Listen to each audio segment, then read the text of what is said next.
Hey, it's BassQuest here. Today we're going to continue our study on unique fall baits that are going to get you bit during the fall transition here. This is the fall transition finesse stuff. It's going to be linked at the end of the video and probably up here in a tag as a playlist so you guys can follow along and see some baits that none of your buddies are throwing on your local body of water that'll get those finicky schooling fish that no one can get to bite for you so that you can catch the fish that you want to catch.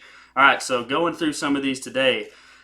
Really unique stuff. Today we're going to kind of talk about a miscellaneous category, which is going to be some of your tail spinners. That's a Jackall Deracoup right there. We got the Duo Realis. And I've got some that, this is made by Saudi Custom Tackle. It's a local tackle company over here on Chickamauga Lake.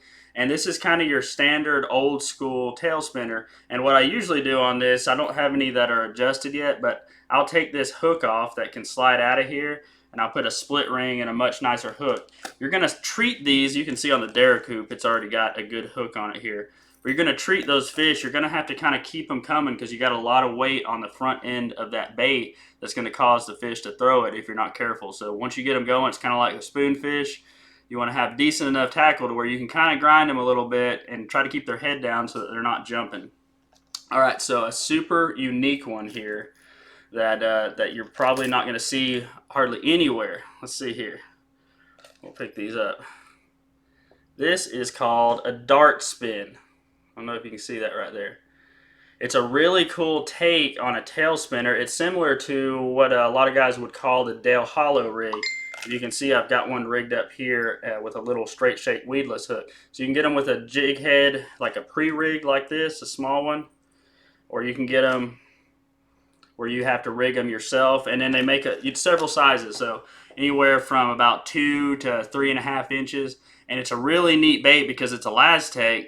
A ton of fish. It holds up to a ton of fish and abuse and stuff, so you can catch a lot of fish on it. But it's very realistic. It's got a good head roll to it, and it's just something unique that it's different than the bait fish around it, so it can get you that bite. But it's so subtle, and the blades are so small on it that it's unobtrusive to those fish, and they're not going to run away from it. So that is a really good one right there. Now, let's see here. I'm going to pop over to this screen.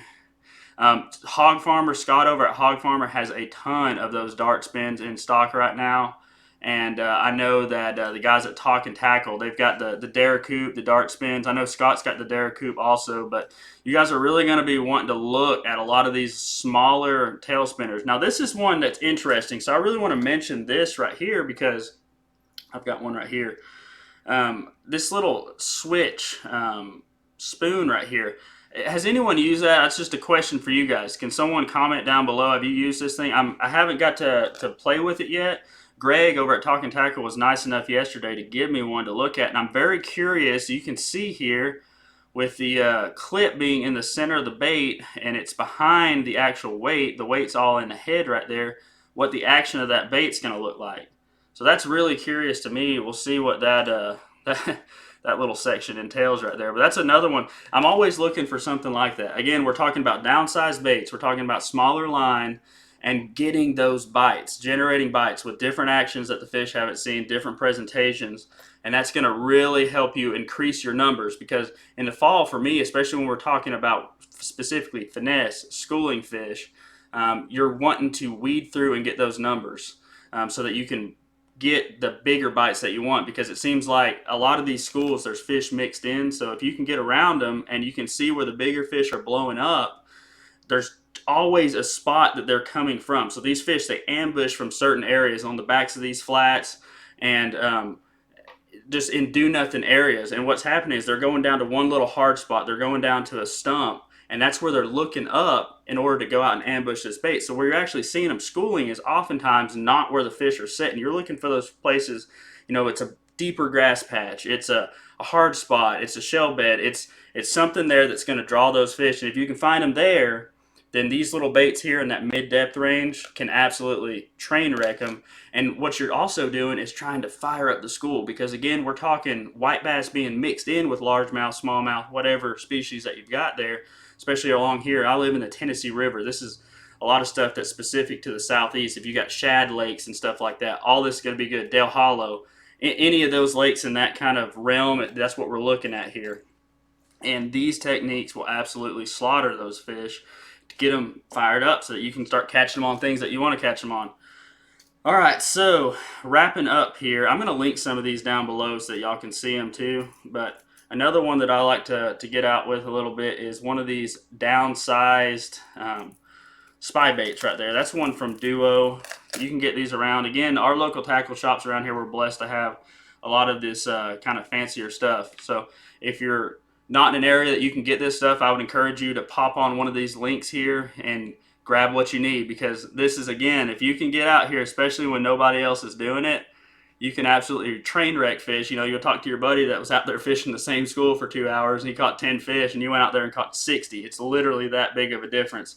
This is one of the times of the year that oftentimes on these highly pressured lakes, the bait actually matters. You know, we talk all the time and you hear guys say it's like, you know, the best fishermen find the fish and then they use whatever bait to catch them, right? It doesn't matter as long as you find the fish that you want to catch.